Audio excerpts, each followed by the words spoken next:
CRC Lucknow के टॉक्सो series 2 में आप लोगों का स्वागत है। आज जो हमारे साथ जुड़ रहे हैं वो हैं डॉक्टर आशीष आहूजा सर, जो कि एक न्यूरोपीडियाट्रिशियन एक्सपर्ट हैं। आज हम इस टॉक शो के माध्यम से ये जानेंगे कि डिलेड डेवलपमेंटल डिसऑर्डर चाइल्ड होता क्या है और ड्यूरिंग कोविड पैंडेमिक इन बच्चों का घर पे हम कैसे ख्याल रख सकते हैं। इस टॉक शो में इंटरव्यू लेने के लिए आज हमारे साथ जुड़ी हैं श्रीमती चनन गोयल जी, जो कि एक डेमोन्स्ट्रेटर फिजियोथेरेपिस्ट हैं छत्तीसगढ़ मेडिकल कॉलेज में। आज हमारे साथ kids care paediatric neurology centre Raipur Chhattisgarh से बच्चों के जाने माने मस्तिष्क रोग विशेषज्ञ डॉक्टर आशीष सिंह औजला सर जुड़े हैं। सर बहुत बहुत स्वागत है आपका। Thank you. Thanks for having me here. Sir आज हम आपसे यह जानना चाहेंगे कि ऐसे कौन से आम कारण होते हैं या कॉमन कंडीशंस होती है जिससे बच्चों में डेवलपमेंटल डिले देखने को मिलता है।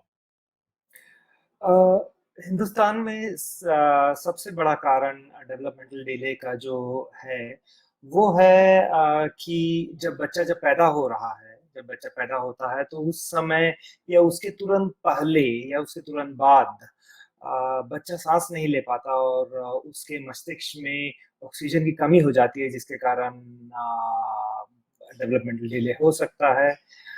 उसके अलावा जो बहुत कॉमन कारण है वो ये है कि कम उम्र के बच्चों में अगर ब्रेन में, दिमाग में इंफेक्शन हो जाए, जिसे मेनिंजाइटिस कहते हैं, या फिर अगर बच्चा ठीक तरीके से दूध नहीं पी पा रहा है और उसे शक्कर की कमी हो जाए, उस समय भी ब्रेन में, मस्तिष्क में नुकसान पहुंच सकता है। उसके अलावा बहुत सारे अनुवांशिक कारण होते हैं, जेनेटिक कारण होते हैं, जिसके कारण बच्चों में डेवलपमेंटल डिले या विकास मस्तिष्क विकास की कमी हो सकती है।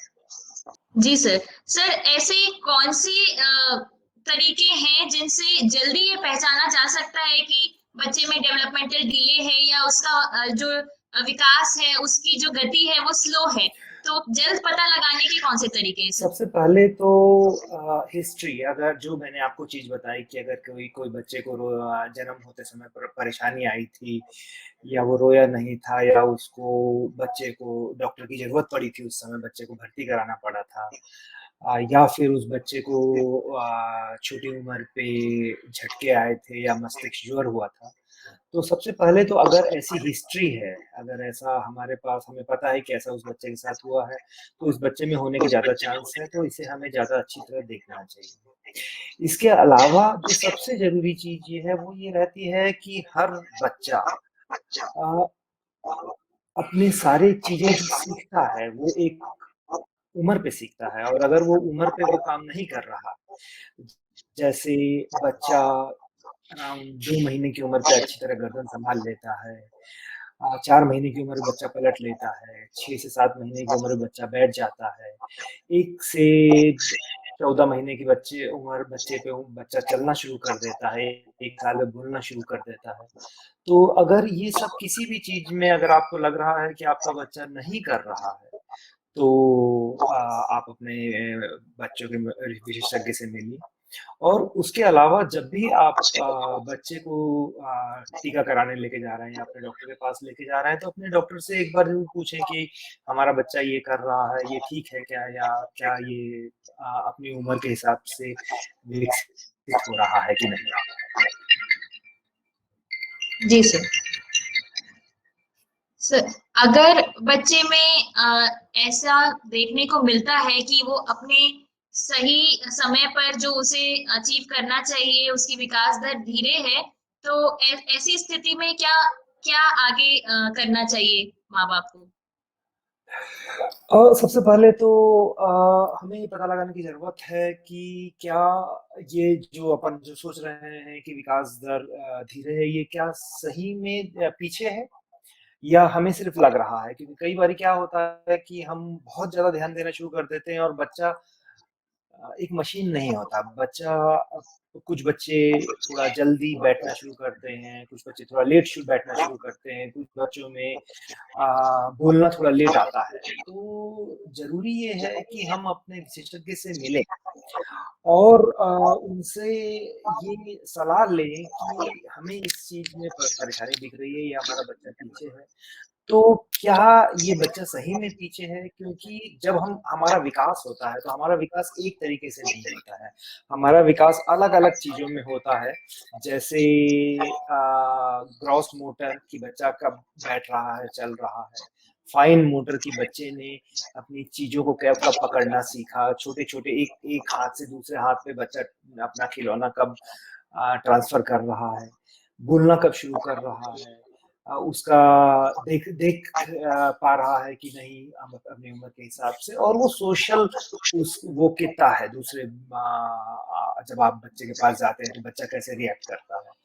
तो जरूरी ये है कि हम ना सिर्फ ये देखें कि बच्चा अपने उम्र के पीछे है, जबकि हमको ये भी देखना है कि ये किन किन चीजों में पीछे है, इन 5 चीजों में। जी सर, जैसा आपने बताया कि अलग-अलग जो उसके डोमेन्स हैं, सारी चीज़ों पे ध्यान देना है हमें कि वो सही समय पे बैठ रहा है कि नहीं, छोटी चीज़ें पकड़ रहा है कि नहीं, अपने हम उम्र बच्चों के साथ इंटरैक्ट सही से कर रहा है कि नहीं, उसका बिहेवियर कैसा है। तो इसके जी। साथ अगर ये चीज़ें उन्हें लगती हैं और विशेषज्ञ से वो जैसे कंसल्ट करते हैं, तो आगे की प्रक्रिया किस प्रकार की होती है आमतौर पर? किस तरह के उपचार के जो ऑप्शंस हैं वो अवेलेबल हैं? जब आप ऐसे एक विशेषज्ञ से मिलते हैं तो विशेषज्ञ आपके बच्चे को टेस्ट करता है, और कुछ हमारे पास स्पेशलिस्ट टेस्ट भी होते हैं जो हमको बताते हैं कि बच्चे का जो विकास जिस उम्र पे हो रहा है उससे हम कितना पीछे हैं।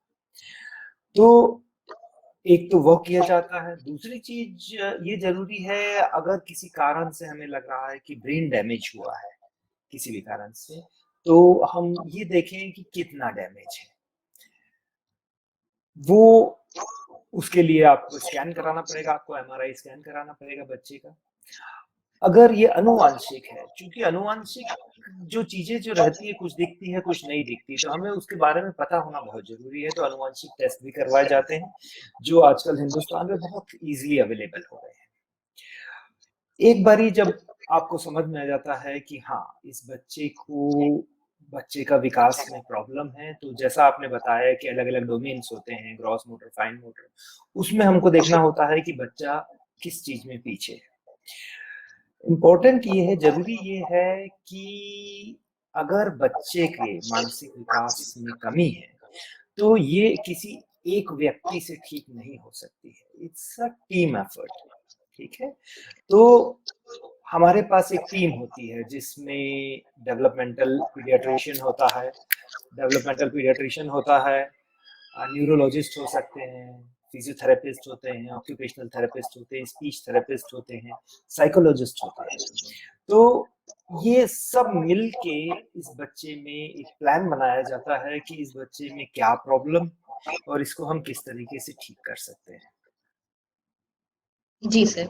सर जैसा आपने बताया कि एक पूरी टीम होती है जो बच्चे के ऊपर अलग-अलग उसके जो विकास की डोमेन्स हैं उस पे वर्क करती हैं। तो क्या प्लीज़ आप संक्षिप्त में जो आपने टीम मेंबर्स के बारे में और जो स्पेशलिटीज़ बताई हैं, उनके बारे में कुछ बता सकते हैं कि कौन-सा टीम मेंबर किस एरिया के लिए स्पेशलाइज़्ड रहता है? जी।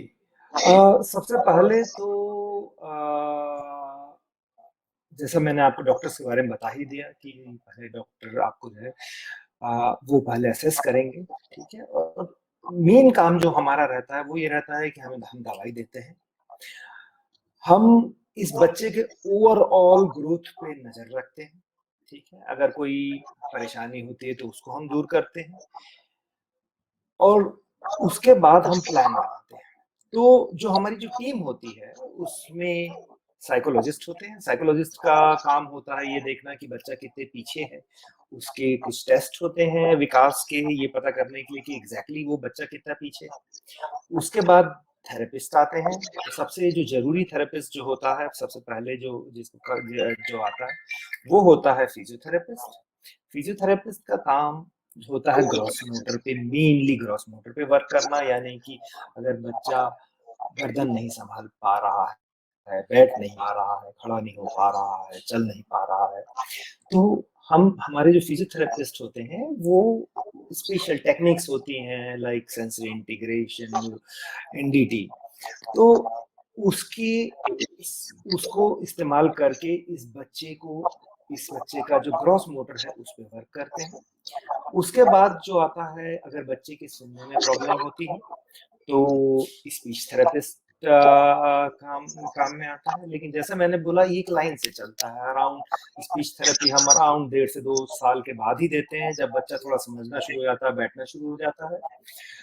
अगर बच्चे को देखने में प्रॉब्लम है तो विजन थेरेपिस्ट उसमें हेल्प करता है, क्योंकि उसके बाद फाइन मोटर, यानी कि अगर बच्चे को जो फिजियोथेरेपिस्ट है वो बच्चे का हाथ उठा देगा, लेकिन बच्चे को पकड़ के मुंह पे खाना ले जाने के लिए या फिर कोई पेंसिल पकड़ने के लिए इसमें ऑक्यूपेशनल थेरेपिस्ट का इम्पोर्टेंट ये है कि ये एक टीम वर्क है, एक पूरी टीम होनी जरूरी है हमारे पास इसमें वर्क करने के लिए। लेकिन ये एक हम पहले से प्लान करते हैं कि इस बच्चे को किस किस चीजों की जरूरत है, और उसके बाद उन चीजों को थेरेपी को एक एक करके लाया जाता है जैसे बच्चे की जरूरत होती है। जी सर। जैसे कि हम जान रहे हैं कि पिछले एक विगत वर्ष से कोविड-19 पैंडेमिक की वजह से काफी जो है चेंजेस आए हैं सबकी लाइफ में। तो हम जो पेरेंट्स हैं, जिन बच्चों को ऐसी परेशानी है या जो चिल्ड्रन विद स्पेशल नीड्स हैं, उन पेरेंट्स को और क्या पता होना चाहिए कोविड-19 के बारे में, और जिससे वो अपने बच्चों की और बेहतर तरीके से सुरक्षा कर सकें? जी, पिछले 2 साल से आप सबको पता ही है कोविड महामारी फैली हुई है, और स्पेशली अभी जब कोविड का सेकंड फेज आया है, ये और ज़्यादा इन्फेक्टिव है। अच्छी बात ये है कि स्टडीज बताती हैं कि कोरोना का असर बच्चों में कम होता है। अगर बच्चों में इन्फेक्शन हो जाता है तो यूजुअली वह उतने बीमार नहीं पड़ते हैं, यूजुअली। बच्चों में अगर घर में किसी को कोरोना हो रहा है तो यूजुअली हर व्यक्ति बच्चे के पास आता ही है, तो बच्चों में कोरोना फैलने के चांस काफी ज्यादा रहते हैं। फॉर्चुनेटली जैसा मैंने आपको बताया, बच्चों में ये सीरियस बीमारी नहीं होती है, और यूजुअली बच्चों को भर्ती कराने की जरूरत नहीं होती है। आप सावधानी बरतें, अपने बच्चे को बाहर कम से कम जाने दें, अगर हो सके तो बिल्कुल ना जाने दें। उसको घर में ही रखें ज़्यादातर टाइम, उसे मास्क पहनने की आदत डालें, क्योंकि ऐसा नहीं हो सकता कि बच्चा दिन भर घर में बिना मास्क के घूम रहा है, लेकिन कोई बाहर वाला आया तो बच्चा मास्क पहन के उसके साथ बात करे। तो उसको थोड़े-थोड़े समय के लिए बच्चों को मास्क लगाइए, ताकि बच्चे को आदत पड़े कि ये मास्क लगाना है। दूसरी बात जो सबसे इम्पोर्टेंट है वो है सोशल डिस्टेंसिंग की, क्योंकि बहुत सारे ऐसे बच्चे रहते हैं जो मास्क नहीं पहनते, जिनको मास्क नहीं पहनाया जा सकता, वो काफी छोटे होते हैं। तो जरूरी ये है कि आप अगर उसको 2 मीटर 2 गज की दूरी अगर दूसरे व्यक्तियों से बना के रखेंगे, तो ऑब्वियसली जो ये जो वायरस है, ये जो फ्लू का जो वायरस है, ये 2 मीटर से ज्यादा नहीं फैलता है। इसके बारे में बहुत सारी भ्रांतियां हैं। तो इम्पोर्टेंट ये है, अगर आप उसको बच्चे को सोशल डिस्टेंसिंग पे रखेंगे तो बच्चे को कोविड होने के चांस कम रहेंगे। अगर आपके घर में अगर किसी को कोरोना पॉजिटिव है, कोविड पॉजिटिव है, तो उन्हें बच्चों से दूर रखें, उन्हें वो हमेशा मास्क पहने रहें। अगर मदर को कोरोना हो जाता है, पेरेंट्स को कोरोना हो जाता है, तो फिर बहुत ही डिफिकल्ट हो जाएगा आपके लिए, क्या करें। उस स्थिति में घबराने की कोई जरूरत नहीं है। आप 2 चीज आपको करनी है, एक तो मास्क हमेशा पहने रहना है, मास्क आपको तब भी पहने रहना है जब आप बच्चे के पास नहीं है। तो मास्क आपको 24 घंटे पहनना है, सिर्फ सोने के अलावा, और हाथ धोते रहना है। जब भी आप बच्चे को कोई चीज दे रहे हैं, बच्चे के पास जा रहे हैं, या तो हाथ वॉश कीजिए या फिर हाथ को सैनिटाइजर से यूज कीजिए। तो इसमें घबराने की कोई बात नहीं है। अगर बच्चा आपका स्पेशल बच्चा है और लेकिन वो पॉजिटिव भी आ रहा है, तो इसमें घबराने की कोई बात नहीं है। उसका बुखार को कंट्रोल कीजिए, उसको अगर बुखार आ रहा है पैरासिटामोल दीजिए, उसका सिचुएशन मॉनिटर करते रहिए। जैसा जिस पल्स ऑक्सीमीटर से, जिससे अपन अपन हम खुद अपना सिचुएशन देखते हैं, उसी से बच्चे का सिचुएशन देखा जा सकता है। और अगर ये सैचुरेशन 94 के ऊपर है तो आपको कुछ भी करने की जरूरत नहीं है। बच्चे बहुत रेजिलियंट होते हैं। ये मैं उन बच्चों की बात कर रहा हूँ जो जिनको फिजिकल प्रॉब्लम नहीं है। मेरे हिसाब से अगर किसी बच्चे में फिजिकल प्रॉब्लम है तो विल टॉक लेटर कि उनके उनके लिए क्या कर सकते हैं। जी सर। तो जैसा आपने बताया कि जो मंत्र है मास्क, सैनिटाइजेशन और डिस्टेंस का, वो बच्चों पे भी डेफिनेटली अप्लाई होता है।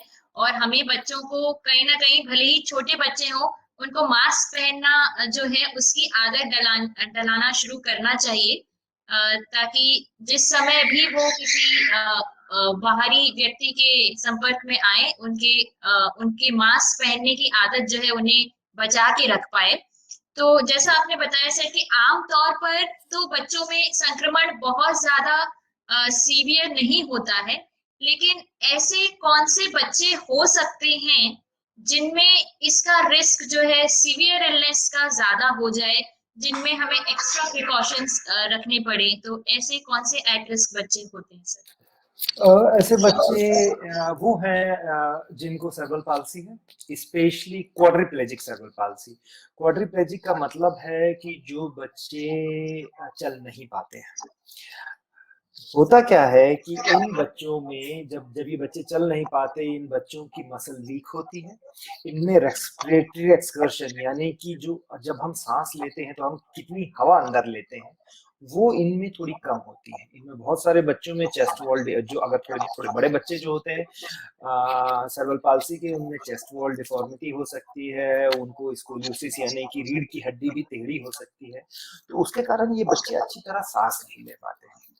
जब बच्चे अच्छी तरह सांस नहीं ले पाते तो होता क्या है कि हमारे जो लंग्स हैं उसके वो अच्छी तरीके से, उनमें अच्छी तरह हवा नहीं जा पाती, और कुछ हिस्सा लंग का हमेशा एटेलेक्टेटिक होता है।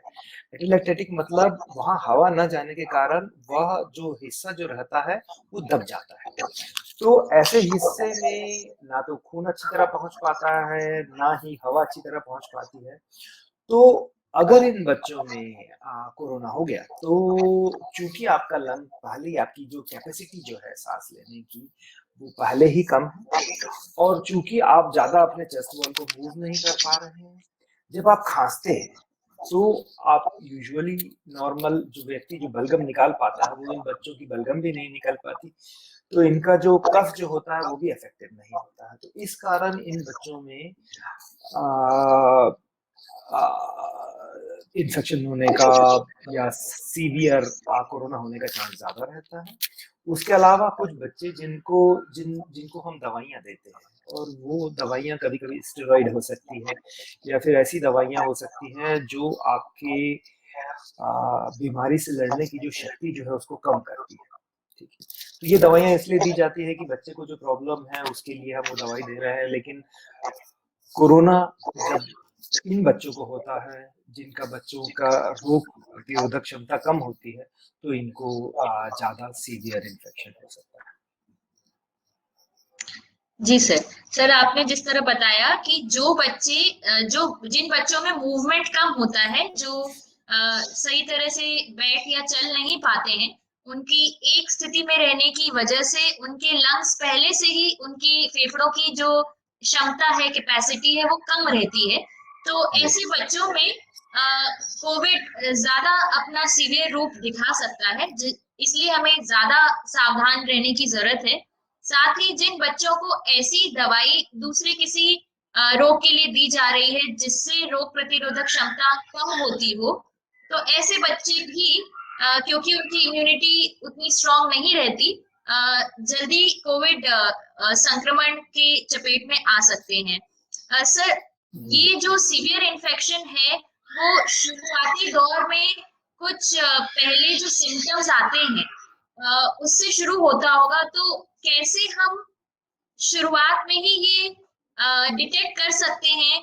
कैसे ये सिम्टम्स हमें पता बता सकते हैं कि बच्चे में कोविड संक्रमण हो सकता है? तो इनमें क्या आमतौर पर देखने को मिलता है? सबसे पहले तो अगर आपका बच्चा क्वाड्रिप्लेजिक यानी कि वो चल नहीं पा रहा है, तो वो बाहर नहीं जाएगा और उसको बाहर से सीधे इन्फेक्शन नहीं मिलेगा। तो उसको जो इन्फेक्शन आ रहा है वो घर के किसी व्यक्ति से ही आ रहा है। तो इम्पोर्टेंट ये है कि आप सबसे पहले देखें कि आपके घर में कोई बीमार है कि नहीं। अगर आपके घर में कोई बीमार है तो उसको उस बच्चे से दूर रहना है। दूसरी चीज ये है कि सबसे पहले जो बच्चों में जो कोविड के कारण जो प्रॉब्लम आती है वो है बुखार। यह बुखार किसी भी कारण से आ सकता है, लेकिन चूंकि अभी कोविड का वक्त चल रहा है, तो अगर आपके बच्चे में बुखार आ रहा है और उसके साथ घर में किसी और को भी बुखार वगैरह आ रहा है, खांसी आ रही है, तो आपको ये सोच के चलना चाहिए कि यह कोविड हो सकता है। इसके लिए इसके अलावा बच्चे में खांसी हो सकती है, खांसी सर्दी वगैरह हो सकती है। ये एक नॉर्मल फ्लू जैसा ही प्रेजेंट करता है।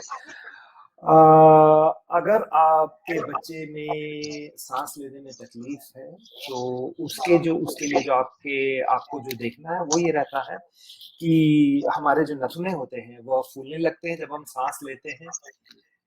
ये ये जो हिस्सा रहता है, जो हमारे हड्डी के ऊपर वाला हिस्सा है गर्दन में, जब बच्चे सांस लेते हैं तो ये अंदर घुसना शुरू हो जाता है। और जब आप बच्चे के कपड़े उतारेंगे तो रिब्स जो हैं, वो जब वो बच्चा सांस लेगा तो आपके रिब्स के नीचे वाला हिस्सा धंसेगा जब आप सांस लेंगे। तो यह हमें बताता है कि बच्चे को सांस लेने में तकलीफ हो रही है। उसके अलावा क्या होएगा कि बच्चे के जो रेस्पिरेटरी रेट है, जो नॉर्मली बच्चा कितनी बार सांस लेता है वो आपको पता है क्योंकि वो आपका बच्चा है, वो दुगनी से ज्यादा हो जाएगा। तो अगर आपका बच्चा 40 के ऊपर सांस ले रहा है, बड़ा बच्चा, पर प्रति मिनट, तो इसका मतलब है कि बच्चे को सांस लेने में तकलीफ हो रही है। आप उसका सैचुरेशन देखें। तो बच्चे में जो सिम्टम है वह कम होते हैं, मेनली फीवर के साथ प्रेजेंट करता है। इसलिए आपको थोड़ा सा ज्यादा सावधानी से रहना होगा। आपको ये देखना होगा कि अगर थोड़ी सी भी प्रॉब्लम आ रही है तो आपको सोचना होगा कि क्या आप इसका टेस्ट करवाएं। जी सर, जैसा आपने बताया कि पहले हमें ये देखना है कि घर में किसी और को कोविड संक्रमण के कोई सिम्टम तो नहीं है। उसके साथ बच्चे में अगर बुखार आ रहा है तो अभी ये मान के चलना चाहिए कि हो सकता है कि ये कोविड की वजह से आ रहा हो।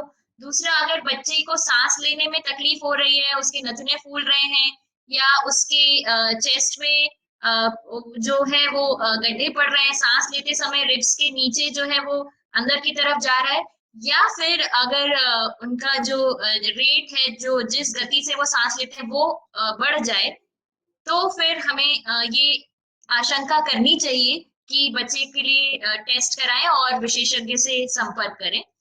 सर, इसके लिए कब ये डॉक्टर को हमें तुरंत ही संपर्क करना चाहिए? When to call a doctor immediately, जब ये लगे कि हाँ ऐसा परेशानी हो सकता है? बिल्कुल। अगर आपको लग रहा है कि यार कुछ गड़बड़ है, कोरोना हो सकता है, तो आप इंतजार क्यों करना चाहते हैं, है ना? जैसा मैंने आपको बताया, थोड़ा अलग ऐसा नहीं है कि इसके लिए इसकी हमारे पास दवाइयाँ हैं। जितनी भी दवाइयाँ जो आप सुनते हैं, जो जिनके बारे में आपने व्हाट्सएप वगैरह में खूब सुना होगा, वो बहुत ज़्यादा इफेक्टिव नहीं है। वो सिर्फ उन केसेस में इफेक्टिव है जो बहुत सीवियर इन्फेक्शन होता है, जिनको ऑक्सीजन की जरूरत पड़ रही है। तो अगर आपके बच्चे में सिर्फ बुखार है, सिर्फ कुछ खांसी हो रही है, आपको लग रहा है कि नहीं भाई बच्चे को कोरोना हो सकता है, सैचुरेशन ठीक है, तो इसमें घबराने की कोई बात नहीं है। लेकिन आई थिंक जितना जल्दी आप किसी विशेषज्ञ से मिलेंगे उतना अच्छा है। बच्चे का तापमान कम रखना बहुत जरूरी है, तो बच्चे को सिर्फ पैरासिटामोल दीजिए, आइबुप्रोफेन जो आइबुप्रोफेन वगैरह होता है उसको अवॉइड कीजिए। बच्चे को पानी ज़्यादा से ज़्यादा दें, क्योंकि यह देखा गया है कि जब बच्चे में फ्लू होता है तो बच्चे थोड़ा फ्लूइड लेना बंद कर देते हैं, खाना कम कर देते हैं। तो खाने की चिंता ना करें आप बच्चे को हाइड्रेट करिए, यानी कि आप ज़्यादा से ज़्यादा उसको पीने के लिए दीजिए। आप उसको कोई भी फ्लूइड जो भी आपके घर में है, जो भी बच्चे को अच्छा लगता है वो पीने को दे सकते हैं। कुछ बच्चों को इसमें कोरोना कारण डायरिया भी होता है, तो अगर डायरिया हो रहा है तो उसको प्रोबायोटिक वगैरह, ओआरएस वगैरह साथ में दीजिए। बाकी बच्चे को सिर्फ सिम्प्टोमेटिक ट्रीटमेंट की ज़रूरत है, किसी स्पेशलिस्ट ट्रीटमेंट की ज़रूरत नहीं। अगर स्पेशलिस्ट ट्रीटमेंट की ज़रूरत पड़ेगी तो वो उसको बच्चे को अस्पताल लेके जाके ही पड़ेगी। तो इसलिए घर पे कुछ भी ज़्यादा करने की कोशिश ना करें। और बच्चा थोड़ा समय लगेगा, लेकिन इस जैसा मैंने आपको पहले बताया, यह सीरियस बीमारी नहीं होती है बच्चों में। और बच्चे के ठीक होने की पूरी उम्मीद रहती है। सर, ऐसे और कौन से तरीके हो सकते हैं जिससे बच्चों की रोग प्रतिरोधक क्षमता को बढ़ाया जा सके, जिससे कि बच्चों में संक्रमण होने का चांस कम हो, जिससे हम प्रिवेंट कर सके? तो और क्या तरीके हैं जो हम फॉलो कर सकते हैं इम्यूनिटी बढ़ाने के लिए बच्चों में? देखिए, सबसे पहले तो सबको पता है कि इम्यूनिटी जो होती है एक्सरसाइज से बढ़ती है। तो अब ऐसा तो नहीं किया जा सकता कि अचानक आप एक्सरसाइज कर दो, हफ्ते भर में इम्यूनिटी बढ़ जाए। लेकिन ये लंबे समय की बात है कि बच्चे को आप एक्सरसाइज करवाइए। बच्चे को जितना बच्चे के साथ फिजिकली खेल सकते हैं। आजकल देखा गया है कि हम घर के अंदर ही रहना पसंद करते हैं, बच्चे ऑनलाइन गेम्स खेलते हैं, and it definitely affects their mental health और इम्यूनिटी, क्योंकि हमारा मेंटल हेल्थ हमारे इम्यूनिटी के साथ बहुत ही क्लोजली लिंक्ड है। तो जरूरी ये है कि हमारा बच्चा जितना भी काबिल है उसका हम फिजिकल एक्टिविटी बढ़ाएं। अगर बच्चा नहीं भी चल पा रहा है तो we have to make sure कि हम बच्चे को थोड़ा सा घर के बाहर लेके जाएं। अभी जैसा एटमॉस्फेयर है उसमें आप अपने घर के आसपास घर की छत में टहल सकते हैं, बच्चे के साथ खेल सकते हैं। दूसरी चीज ये होती है कि इम्यूनिटी बढ़ाने के लिए कुछ चीजें जो हमें पता है कि इट रियली हेल्प्स, तो उनमें कुछ विटामिन होते हैं, उसके बारे में मैं आपको बता दूं।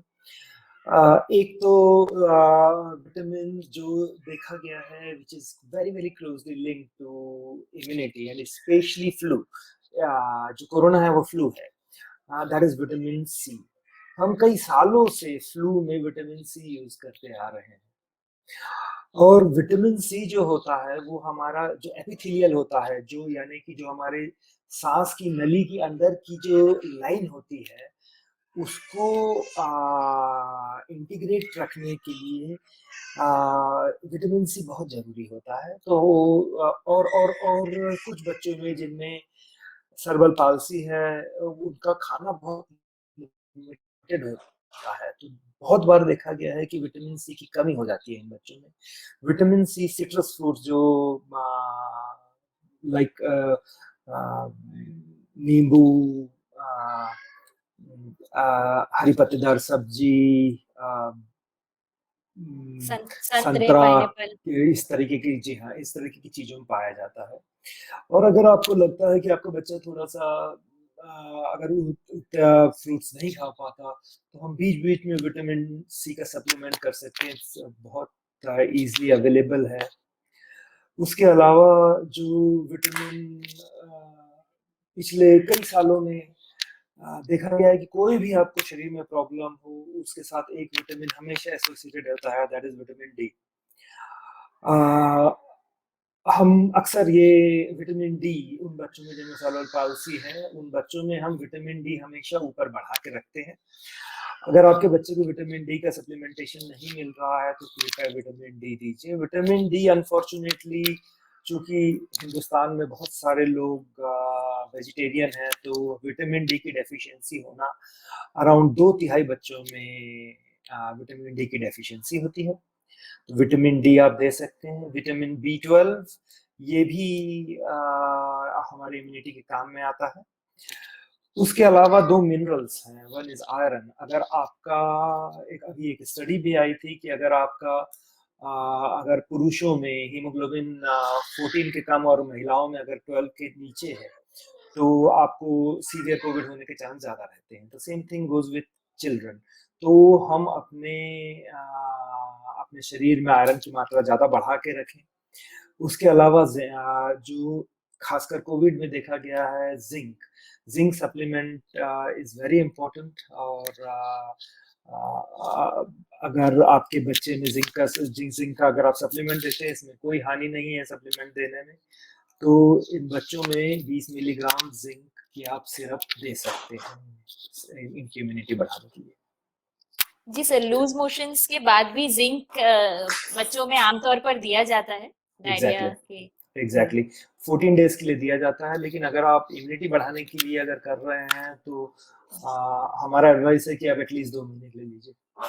जी सर, जैसा कि आपने बताया कि रोग प्रतिरोधक क्षमता बढ़ाने के लिए बच्चों में एक्सरसाइज करवाना, साथ में पेरेंट्स का उनके साथ खेलना, क्योंकि अभी बाहर ज्यादा नहीं लेके जाया जा सकता। घर के वातावरण को इस्तेमाल करते हुए, घर की छत को, घर के आंगन को हमें खेलने के लिए और उनके फिजिकल एक्टिविटी बढ़ाने के लिए यूज करना चाहिए।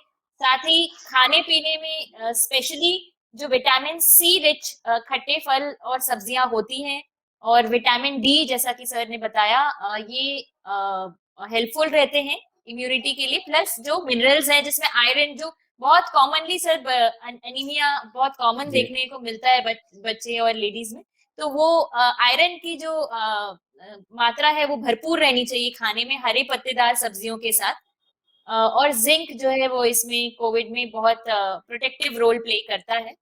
जिंक आमतौर पर हमें ड्राई फ्रूट्स और इन चीजों में मिल जाता है, जो नट्स और सीड्स होते हैं, तो उसका सेवन अच्छा होगा। सर, इसके अलावा जैसे आपने बताया अभी, ये सारा जो मैनेजमेंट है पेरेंट्स के लिए, जो 24/7 आज का, क्योंकि बच्चे अभी कोई भी स्कूल या थेरेपी सेंटर या किसी भी चीज के लिए अभी बाहर नहीं जा पा रहे हैं, इसकी वजह से पेरेंट्स को उन्हें पूरी तरह से घर पे ही मैनेज करना है, जिससे उनके भी मेंटल हेल्थ पे कुछ असर पड़ सकता है। और तो कैसे पेरेंट्स अपना स्ट्रेस लेवल जो है वो कंट्रोल में रख सकते हैं और स्ट्रेस को हैंडल कर सकते हैं सर? जी देखिए, कोरोना का जो सबसे बड़ा जो दुष्प्रभाव हमें पड़ा है, वो ये है कि हम अपने घर के बाहर नहीं निकल सकते। प्रॉब्लम ये होता है, अगर आप अपने घर के अंदर बैठे रहेंगे दिन भर, तो यूजुअली आपके मन को ख्याल आएंगे उठपटांग। आप दिन भर जब भी आप टीवी देखते हैं, जब भी आप कोई चीज देखते हैं, आपको एक भी अच्छी खबर नहीं दिखती। ओके, तो अगर आप कर सकते हैं तो सोशल मीडिया से जितना कम दूर रह सकते हैं उतना दूर रहिए। जो नेगेटिव न्यूज होती हैं उनसे दूर रहिए। देखिए, जो कोरोना है तो है, उसको आप नहीं बदल सकते हैं, ठीक है। उसके बारे में चिंता करने से भी कोई चीज नहीं होने वाली, ठीक है। कोरोना जो है ये एक फ्लू है, ठीक है। आपको ये समझने की जरूरत है कि इसमें अधिकतर व्यक्ति जो जिनको कोरोना होता है, वो बहुत माइल्ड होता है। वो अपने घर पे ही रह के इसको अपने आप ही ठीक कर सकते हैं, किसी दवाई लेने की भी जरूरत नहीं है। बहुत ही कम व्यक्तियों को अस्पताल जाने की जरूरत पड़ती है, और उससे भी कम कुछ लोगों को कोरोना से उनकी मौत हो सकती है। जरूरी ये है कि हम समझें कि यह सिर्फ एक महामारी है, ये बुरा समय है, ये निकल जाएगा। इम्पोर्टेंट ये है कि जैसा हमने पहले ही बोला था, आपका immunity is very much related to your mental health. तो अगर इम्पोर्टेंट ये है कि आप अपने दिमाग को पॉजिटिव रखें, नेगेटिव थॉट्स ना आने दें, ये एक बहुत अच्छा समय है आपके पास। आपके बच्चे में पहले ही प्रॉब्लम है। आप यूजुअली अपने बच्चे को समय नहीं दे पाते क्योंकि आप या तो ऑफिस में रहते हैं या घर में भी रहते हैं तो कोई काम करते रहते हैं। अभी आप सब घर में हैं, तो अपने बच्चे को टाइम दीजिए। दूसरी बात, जैसा चानन आप बोल रही थी कि अभी आप थेरेपी पे भी नहीं जा सकते हैं। लाइफ गोज ऑन, जिंदगी रुकती नहीं है किसी चीज के लिए, तो थेरेपी कभी रुकनी नहीं चाहिए। होगा क्या कि आप 3-4 महीने बाद जब वापस थेरेपिस्ट के पास जाएंगे तो आपका बच्चा 1 साल पीछे हो चुका होगा। तो जरूरी ये है कि आप देखें कि आपके थेरेपिस्ट क्या करते थे, तो आप वही थेरेपी अपने बच्चे के साथ करें। हल्के हाथ से करें, दिन में 2 से 3 बार करें। आपका थेरेपिस्ट आपको हेल्प करने को पूरी तरीके से तैयार होगा। कृपया अपने थेरेपिस्ट से कांटेक्ट करें, उनसे पूछें। योर थेरेपिस्ट विल आपका थेरेपिस्ट आपकी मदद करेगा। वो आपको बताएगा कि आप किस किस तरीके के कौन कौन सी एक्टिविटी घर पे कर सकते हैं। तो जरूरी ये है कि आप अपना ज्यादा से ज्यादा समय बच्चे के साथ बिताएं, म्यूजिक सुने। एंड दूसरी चीज ये है, बहुत जो जरूरी चीज ये है वो है सही नींद लें। तो इम्पोर्टेंट ये है कि आप सही समय पे जाएं। अभी आपके पास सुबह जल्दी उठने का, कुछ काम करने का वो भी नहीं है, तो पूरी 6 से 8 घंटे की नींद लें। ये बहुत जरूरी है आपके मेंटल हेल्थ के लिए। और एक जो सबसे जरूरी बात ये है कि हम सब आपकी मदद के लिए बैठे हुए हैं। तो अगर आपको लग रहा है कि आपको डिप्रेशन आ रहा है, आपको आपको कोई प्रॉब्लम हो रही है, तो कृपया किसी से मदद लें। इसमें मदद मांगने में कोई प्रॉब्लम नहीं है। आप डॉक्टर साहब की मदद करने के लिए बैठे हुए हैं। ये टेम्परेरी फेस है। मे बी आपको काउंसलिंग की या फिर किसी मेडिसिन की जरूरत पड़ सकती है टेम्परेरी, लेकिन एक बार ये समय गुजर जाएगा, फिर सब चीज ठीक हो जाएगी। जी सर, जैसा आपने बताया कि अ, अ, अ, हमें दूर रखते हुए सही खान-पान, सही नींद और अच्छी एक्सरसाइज, सही दिनचर्या को फॉलो करने की कोशिश करनी चाहिए। इससे हम अपनी मेंटल हेल्थ को मेंटेन करने में और इम्प्रूव करने में सक्षम रह सकते हैं और जहाँ हमें लगे कि हमें मदद की ज़रूरत है, वहाँ विशेषज्ञों से कॉन्टैक्ट करने में कभी झिझक नहीं करनी चाहिए और डेफिनिटली हेल्प के लिए हमें आगे बढ़ना चाहिए। सर, जैसा आपने बताया कि इस समय पे क्योंकि घर पे बच्चे ज़्यादा रहते हैं, उनका स्क्रीन टाइम बहुत बढ़ जाता है।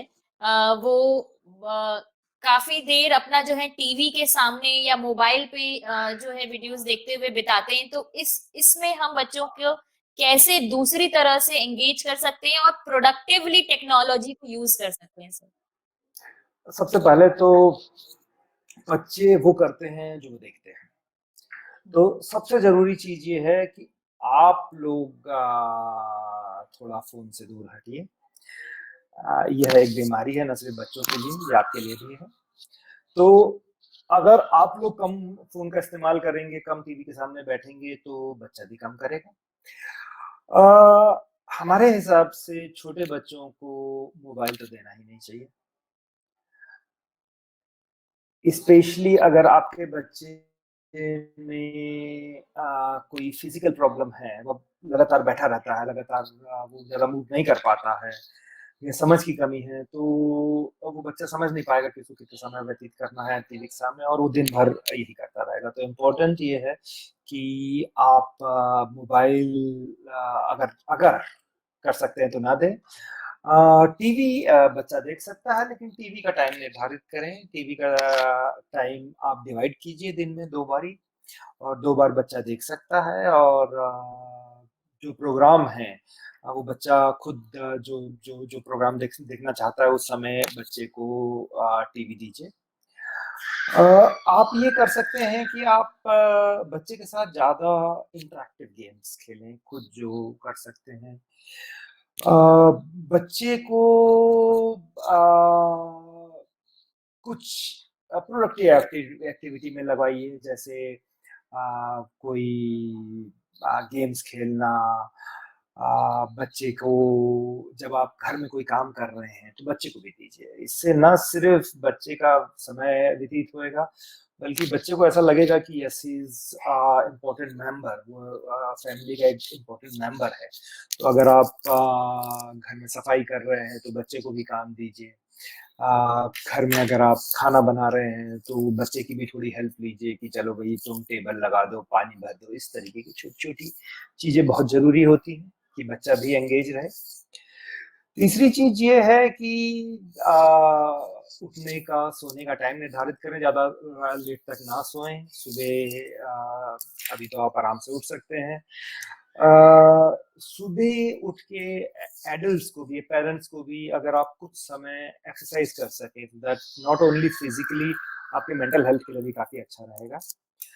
और बच्चे को आप ऐसी चीजें दें जिसमें बच्चा एंगेज रहे, दिन भर कुछ करता रहे, खिलौनों से उसको खेलने के लिए प्रेरित करें। बच्चे को सिर्फ इसलिए फोन या टीवी ना दे क्योंकि आपको कुछ काम करना है। बच्चे को ऐसी चीजों पे एंगेज कीजिए जिस चीज में बच्चे को दिलचस्पी है। सर जैसा आपने बताया कि बच्चों को घर में एंगेज करना प्रोडक्टिव चीजों में, जिससे वो अपने लाइफ स्किल्स सीखें, कुकिंग, क्लीनिंग, लॉन्ड्री में वो हेल्प करें और डेवलप हो सके, जैसे पेंटिंग, सिंगिंग, डांसिंग, ये सारी चीजें पेरेंट्स मिल के बच्चों के साथ करें, ताकि उनका स्क्रीन टाइम जो पैसिव स्क्रीन टाइम होता है कि टीवी में जब चलता है बच्चा सिर्फ देखता है, कुछ करता नहीं है, वो कम से कम रहे। और टेक्नोलॉजी का यूज करते हुए अगर कुछ ऑनलाइन स्कूल चल रहा है तो ऑब्वियसली ऑनलाइन, अगर अगर किसी जगह पर जाया नहीं जा सकता थेरेपी सेंटर पे, तो ऑनलाइन भी अब टेली रिहैबिलिटेशन जो है सर काफी अभी चर्चा में है, और देखा जा रहा है कि अगर सही तरह से इंटरेक्शन हो तो बच्चे का वो जो टाइम है वो सही इस्तेमाल हो सकता है। बिल्कुल। तो इस तरह से हम टेक्नोलॉजी का सही यूज कर सकते हैं। जी सर। सर और एक आखिरी प्रश्न ये था कि कैसे ये जो महामारी है वो अभी तो रुकती हुई नहीं दिख रही है, और वैक्सीनेशन जो है वो बड़ों के लिए अब आ गया है और चल रहा है। 18 साल से ऊपर अब हमारे देश में शुरू होने वाला है लोगों को। तो क्या ये बच्चों के लिए भी आने की नियर फ्यूचर में संभावनाएं हैं वैक्सीन के लिए? और क्या जो बड़े हैं, 18 से ऊपर हैं, लेकिन उनको कोई इस तरह की न्यूरोलॉजिकल प्रॉब्लम है या डेवलपमेंटल डिसेबिलिटी है, क्या वो इसके लिए एलिजिबल हैं जी, वैक्सीनेशन के लिए? वैक्सीनेशन शुरू से ऐसा होता आया है कि जब कोई हम वैक्सीन बनाते हैं तो उसकी स्टडी हमेशा एडल्ट्स में की जाती है। और जब एडल्ट्स में ये पाया जाता है कि ये सेफ है, लंबे समय तक ये दिया जा रहा है, कोई प्रॉब्लम नहीं आ रही है, तब हम बच्चों में स्टडी करते हैं। फाइजर वैक्सीन जो है उसका बच्चों में स्टडी शुरू हो चुका है। 0 to 18 ईयर्स में जो बच्चे जो है 18 साल के कम उम्र के, उनमें स्टडी शुरू हो चुका है। और बहुत जल्दी ही हिंदुस्तान पे जो कोवैक्सिन है उसका भी बच्चों पे स्टडी होने वाला है, लेकिन इसमें समय लगेगा। बच्चों में यूजुअली वैक्सीन इतनी जल्दी नहीं आती है। बच्चों में हम थोड़ा डरते हैं, हम थोड़ा सावधानी बरतते हैं, इसलिए थोड़ा समय लगेगा। लेकिन इम्पोर्टेंट ये है कि अगर हमारे सारे एडल्ट ये वैक्सीन ले लेंगे, 18 साल की उम्र के अधिकतर व्यक्तियों में अगर हिंदुस्तान पे 60% के ऊपर लोग अगर वैक्सीन ले लेंगे तो हमारे देश में हर्ड इम्यूनिटी डेवलप हो जाएगा। हर्ड इम्यूनिटी मतलब होता है कि अधिकतर लोगों के शरीर में इस वैक्सीन का एंटीबॉडीज है, तो उससे बच्चों में ये जाने की संभावना वैसे ही कम हो जाएगी। और मुझे पूरी उम्मीद है कि अगले कुछ महीनों में बच्चों पे भी इसकी स्टडीज आ जाएंगी, क्योंकि बच्चों में बहुत ज़्यादा लंबी, बहुत ज़्यादा बड़ी स्टडी करने की ज़रूरत नहीं रहती। सिर्फ सेफ्टी और इम्यूनोजेनिसिटी की स्टडी की ज़रूरत है, और वो कुछ महीनों में ज़रूर आ जाएगी। पर अभी 18 साल से कम उम्र के बच्चों में ये के लिए वैक्सीन नहीं है। जी सर, आपने एक बहुत अच्छी जानकारी बताई कि कुछ कंपनियां जो हैं वो इसकी स्टडी शुरू कर चुकी हैं कि छोटे बच्चों में भी वैक्सीन सेफ है या नहीं, और हम उम्मीद कर रहे हैं कि आने वाले समय में बच्चों के लिए भी ये उपलब्ध हो सकेगी। और साथ ही जब बड़ी मात्रा में जो बड़े लोग हैं वो अगर वैक्सीनेट हो जाते हैं तो हर्ड इम्यूनिटी के थ्रू बच्चे खुद ही सुरक्षित हो जाएंगे। ये भी बहुत एक पॉजिटिव बात है। सर, लास्टली अगर आप पेरेंट्स के लिए कुछ मैसेज देना चाहें। हाँ। मैं ये मैसेज देना चाहूँगा कि अभी थोड़ा मुश्किल समय है, लेकिन पॉजिटिव रहिए। बच्चों में कोरोना का बहुत ज़्यादा असर नहीं है। अपने बच्चे को घर में रखिए, उनको सेफ रखिए, उनको जितना ज़्यादा से ज़्यादा कोरोना से दूर रख सकते हैं उतना रखने की कोशिश कीजिए। जब बच्चों को घर में रख रहे हैं तो उनको एंगेज करके रखिए, उनको ज़्यादा से ज़्यादा फिजिकल एक्टिविटी करवाइए। उनकी जो भी थेरेपी चल रही है वो आप बंद ना करें। अपने थेरेपिस्ट से मिल के ऑनलाइन उनसे बात करके उनकी थेरेपी जारी रखें। घबराएं नहीं। अगर ये बीमारी का असर बच्चों में बहुत ज़्यादा नहीं होता, इसको पॉजिटिव रखें। और एक बात याद रखें कि आप जितने पॉजिटिव रहेंगे उतनी ही पॉजिटिविटी भी आपके बच्चों में भी जाएगी। कृपया इसकी दवाइयाँ, जो भी अगर आपके बच्चे में दवाइयाँ चल रही हैं उसे बंद ना करें। उसको दवाइयों को लगातार लेते रहें। अगर आप डॉक्टर से नहीं मिल पा रहे हैं तो दवाइयों को बंद करने के बजाय उन दवाइयों को रेगुलर लेते रहिए। अब दवाइयों का उसके अलावा बच्चों में जैसा मैंने कहा था, उनको बच्चे को जितना जितना ज़्यादा से ज़्यादा आप थोड़ा सा भी अगर अपने छत में कहीं अगर थोड़ा सा स्पोर्ट्स करा सकते हैं, स्पोर्ट्स कराइए। घबराइए मत, ये समय बीत जाएगा। हम सब आप लोग की मदद के लिए तैयार हैं। कोई भी आप लोग को अगर प्रॉब्लम आ रही है, डॉक्टर से मिलिए। Thank you sir. जैसा सर ने कहा कि हमें अब अपने अंदर पॉजिटिव विचार रखने हैं और कोरोना से बचने के सारे जो प्रिकॉशंस हैं वो स्ट्रिक्टली फॉलो करने हैं। और कुछ समय में कुछ टाइम बाद ये समय भी निकल जाएगा और हम अपनी जो दिनचर्या है वो पहले की जैसे होपफुली रिज्यूम कर पाएंगे। सर, आपने इस सेशन से बहुत ही सकारात्मक ऊर्जा का संचार किया है, और आपसे ये बातचीत सुनने के बाद और करने के बाद बहुत ही एक मन को सुकून और शांति सी महसूस हो रही है कि डरने की बात नहीं है, ये समझदारी से काम लेने का समय है।